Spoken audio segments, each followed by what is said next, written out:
It's not a shot in the dark. It's not you wishing, hoping that things would actually get better, but it's you taking the time to study. It's you taking the time to build a base. It's you taking the time also to know that, hey, okay, I'm putting my money into an investment that I've actually studied. Sir, one way to sir. Nice one way.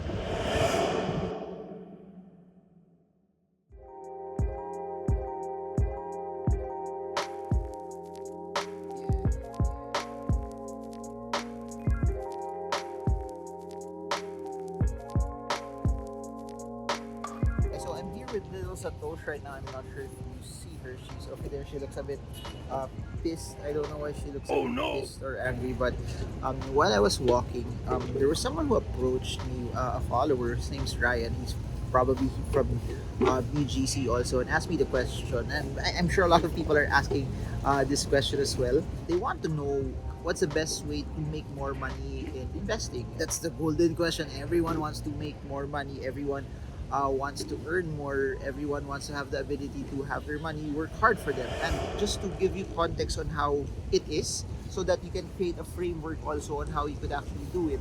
It doesn't deviate from the normal principles of investing and even personal finance. I've said this in a lot of videos that the higher the risk that you're actually taking, the higher the reward that you could actually get from it as well.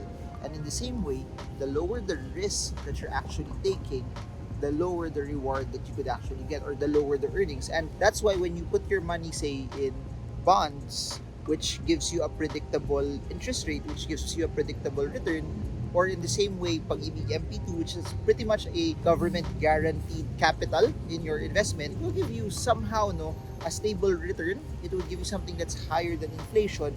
But in terms of expecting something that will give you life-changing growth or returns, it's not something that you could get from those type of investments.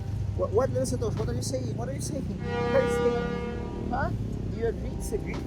Anyways, so however, it gives you the stability. It gives you the ability to know that somehow your capital won't deviate from the amount that you placed, but you might get cash flow and you might get capital appreciation as well. So if you want to earn more, it just means that you have to take on more risk. If you want to earn more, it means that you have to subject yourself to volatility. If you want to earn more, it means also that you have to subject yourself that there's a possibility that if you invest and put your money into a certain asset class, there's a chance it could go to zero.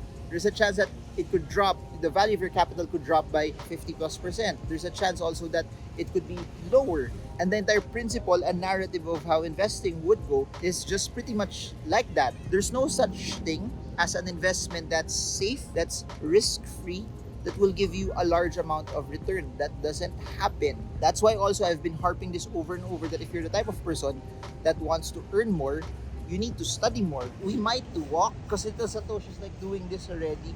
Gusto niya either magpakarga or she wants some motion. So we're gonna continue this video walking. No? So please do remember this. I'm a full-time husband and a full-time father.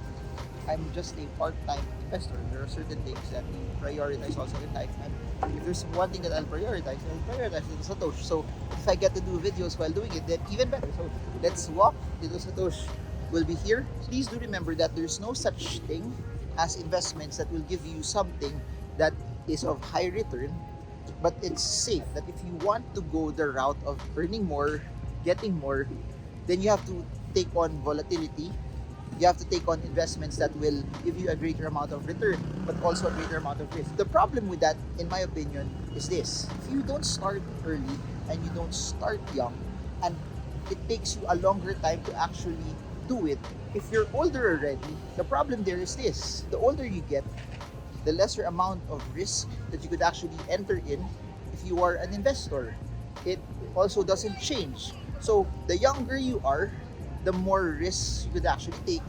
But the older you are, the lesser risks you should actually take. So that's where the conundrum is. That's why I keep saying that you need to start early.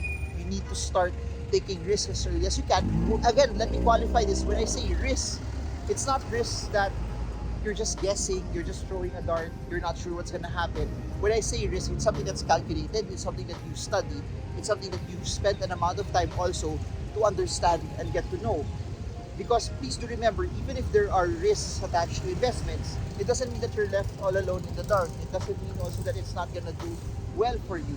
There are a lot of ways for you in order for you to gain the conviction that this investment is something that fits you. There are a lot of things that you can also get that this investment in terms of you studying it, that you could make calculated decisions off of that. You could make calculated decisions based on how you allocate that particular capital. So that's what I'm saying. It's not a shot in the dark. It's not you wishing, hoping that things would actually get better, but it's you taking the time to study.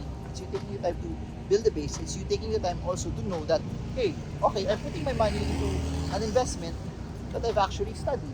So it may seem risky to a lot of people, but to you who spent the time to be able to learn and build a base and calculate the risk attached to it, it doesn't feel as scary anymore. So that's what I'm saying, and that's where I want to go with that. So if you are, say, older, the conundrum is you can't take a lot of risk. And if you're older also, since you can't take a lot of risk, your timeline also for you to be able to grow your money is shorter. One way maybe to supplement that is if you're older already and you're trying to make up for the years that you have not invested or you have not started to build something, is you need to supplement that by getting extra income. And then the extra income, that's what you put in to try and have more risk. So maybe a way for you to be able to do that is this.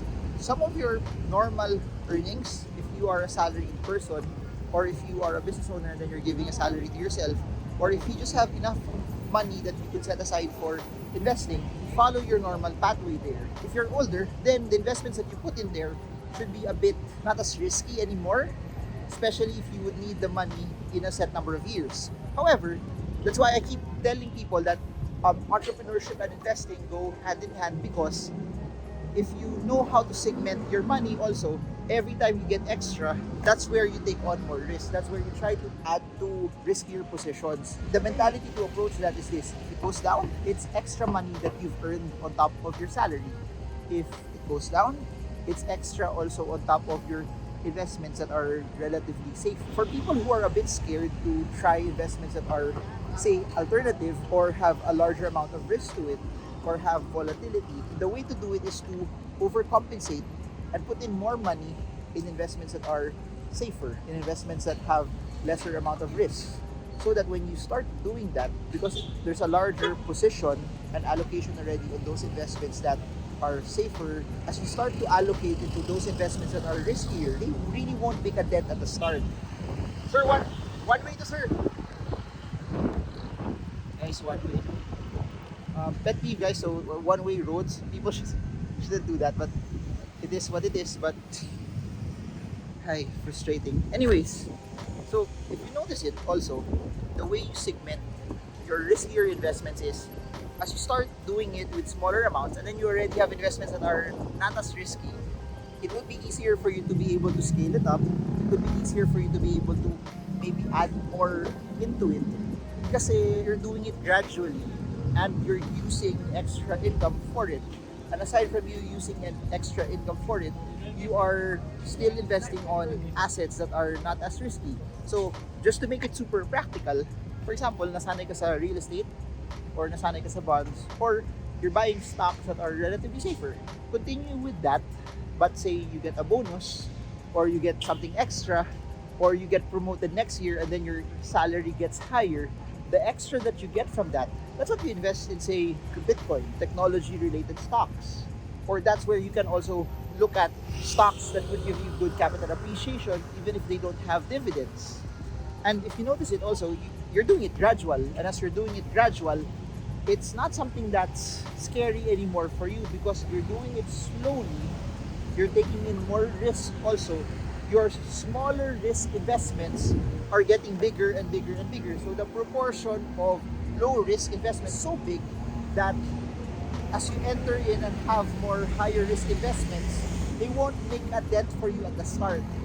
But as you get more comfortable and as you get more familiar with it, and then you say that, I think I can take this higher risk investments, then that's the time you could add more.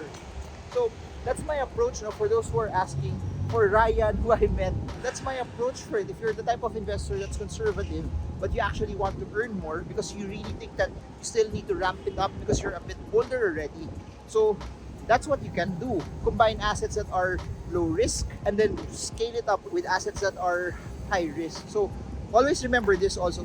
It doesn't mean that you're a low risk investor.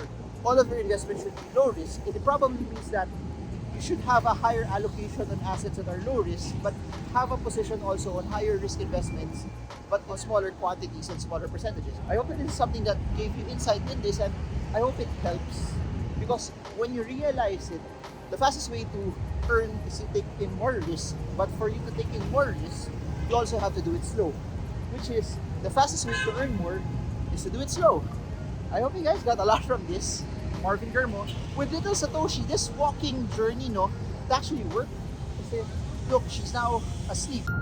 Diba? And what's interesting about making videos also with her is, dami nagko-comment na lumalaki na siya. She's turning 10 months already and she's starting to get bigger. I don't know if you've noticed it in the first video. Sobrang liit lang niya. And now she's getting bigger and bigger and bigger and bigger. So, let's see, no, for those who are new to the channel, my goal is to make like 10,000 videos total. So I don't know how old will she be, how big she will be by the time I make the 10,000 video already. So let's see. If you guys stayed up until the end, like, share, subscribe, smash the bell so you get updated every time I come up with new content about investing. If you want to know more about technical analysis, links down below. If you want to check out my books, links are down below as well.